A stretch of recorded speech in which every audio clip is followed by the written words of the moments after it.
ભીલડીમાં કોંગ્રેસ પક્ષની ભવ્ય જાહેર સભા મોટી સંખ્યામાં લોકો ઉપસ્થિત રહ્યા। સ્થાનિક સ્વરાજ્યની ચૂંટણીને લઈ ભીલડી ખાતે કોંગ્રેસ પક્ષ દ્વારા ભવ્ય જાહેર સભાનું આયોજન કરવામાં આવ્યું હતું। મુડેઠા જિલ્લા પંચાયત સીટના કોંગ્રેસ ઉમેદવાર રાજેન્દ્રભાઈ જોશી તથા જૂની ભીલડી તાલુકા પંચાયત સીટના ઉમેદવાર કાંતાબેન નાગજીભાઈ મોદી દ્વારા આયોજિત આ સભામાં ગ્રામજનોનો ઉત્સાહજનક પ્રતિસાદ જોવા મળ્યો હતો। ચેહર માતાજીના મંદિર ચોક જૂની ભીલડી ખાતે યોજાયેલી આ સભામાં મોટી સંખ્યામાં ગ્રામજનો ઉપસ્થિત રહ્યા હતા।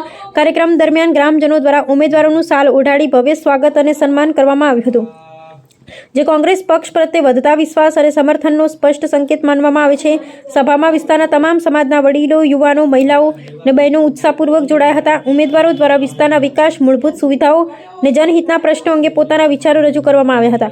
આ પ્રસંગે કોંગ્રેસ પક્ષે જન સમર્થન વધારવા માટે સક્રિય જનસંપર્ક સાધ્યો હતો અને આવનારી ચૂંટણીમાં મતદારોને પોતાની તરફ આકર્ષવા માટે વિકાસલક્ષી મુદ્દાઓ પર ચર્ચા કરી હતી। સભામાં જોવા મળેલી ભારે ભીડ કોંગ્રેસ પક્ષ માટે સકારાત્મક સંકેત તરીકે જોવામાં આવી રહી છે। અહેવાલ વજીરામ જોશી, ભીલડી।